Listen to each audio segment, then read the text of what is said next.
Hi everyone, Luca from lgmphotography.co.uk, and I've received today the Nikon D800, so very excited about getting it.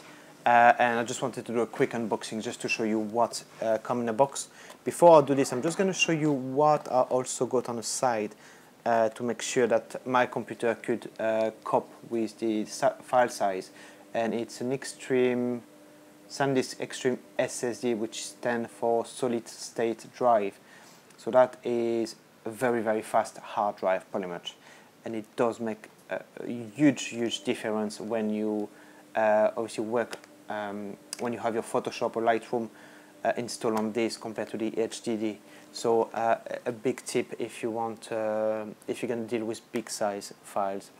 I've done a few tests using panorama pictures, which were up to probably under 220 megabytes. On the Lightroom and on the Photoshop, and I had no issue at all. But I will make another video about this soon. The other thing I got is a couple of SD cards, again Extreme 32 gigs each, because I had the compact flash Extreme SanDisk 32 gigs on the D3S. I just wanted something that I would use as a backup, so that will give me pretty much 128 gigs of card of memory, which should be sufficient for now, but I'll have to do a few tests to make sure that it's sufficient for a big job like weddings. So I'm just going to open the box. Comes with a few stickers. I think it comes actually from China, this one.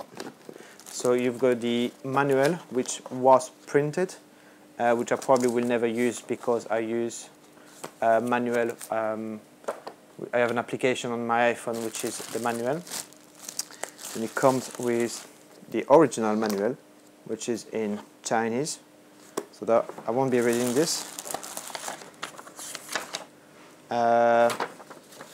No idea what this is. Some contact number information. A quick manual, again in Chinese, which is great. And a View NX2 CD, which probably will never use, so I'll keep it there on the side. Then got a smaller box here, which will be the strap, which again I won't use. That's the that's good. That's a USB 3 cable, so that's quite handy. Even if my camera doesn't take, my computer doesn't take USB 3 yet, but probably will. I've got the battery here. This is very good for tethering, because what you do, you put it at the side of the camera where you connect to your USB cable, and it kind of help you stay nice and attached. There is no movement. There is less risk disconnected from the camera, so that's quite handy. And I've got obviously the battery charger, which is the same as the D7000,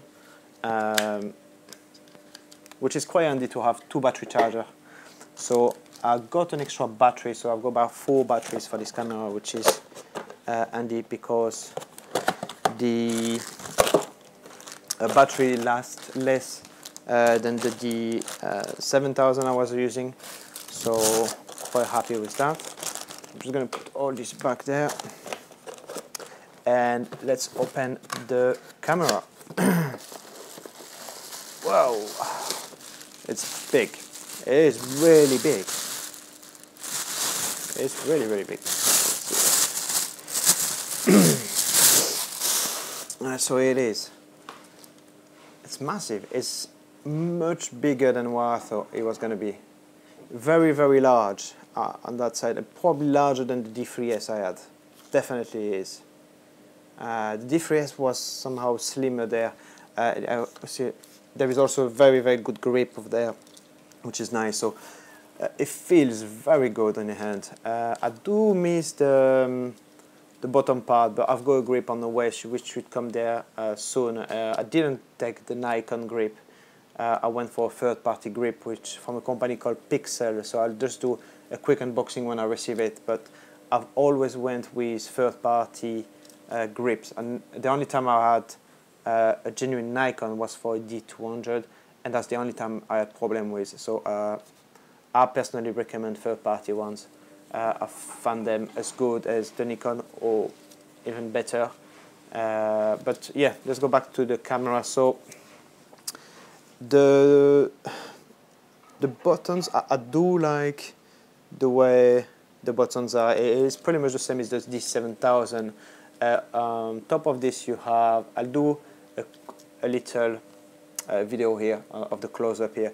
I like the metering button, which is much better than the D3S. I didn't like the D3S because it was at the top here on the side of where you would normally have the flash here. It was just out of my way, and I had to take the fingers, and as here I can just with my thumb just move it easily, which is very handy. The other thing is you have the live view, which is or for the camera or for videos. So I'll have to do a few testing and see what it is. The flash, obviously, that comes out, which is great, this for CLS. So let's see if I'm going to keep my SU800 or not. Obviously I got it because of the D3S didn't have this. I may possibly keep it because it is still probably more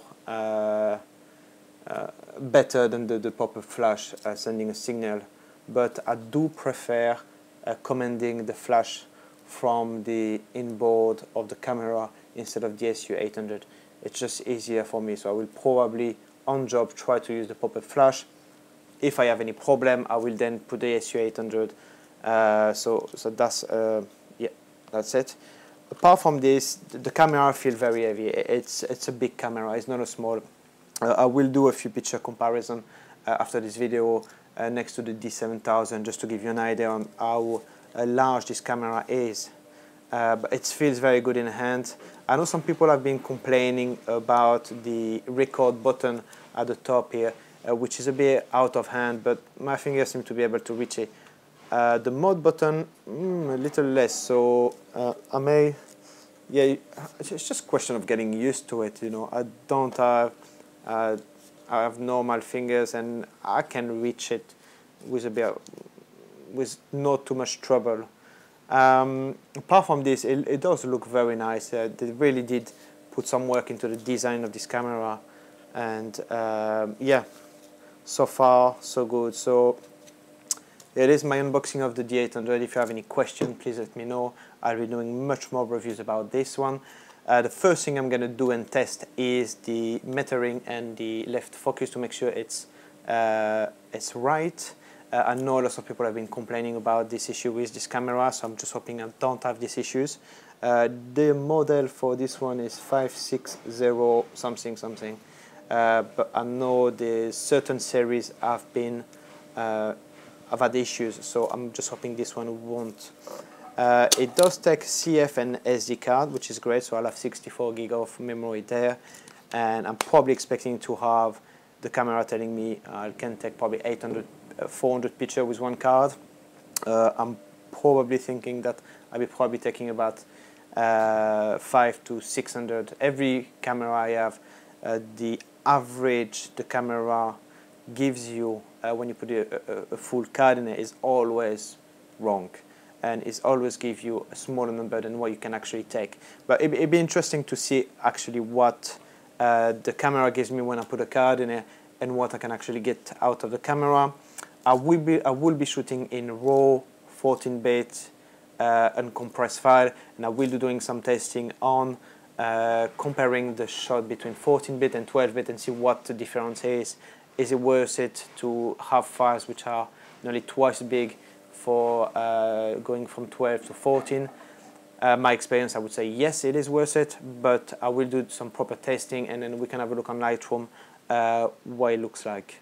If you have any question, let me know, and don't forget to subscribe so you can follow up with the next video coming up. That's it. Cheers. See ya.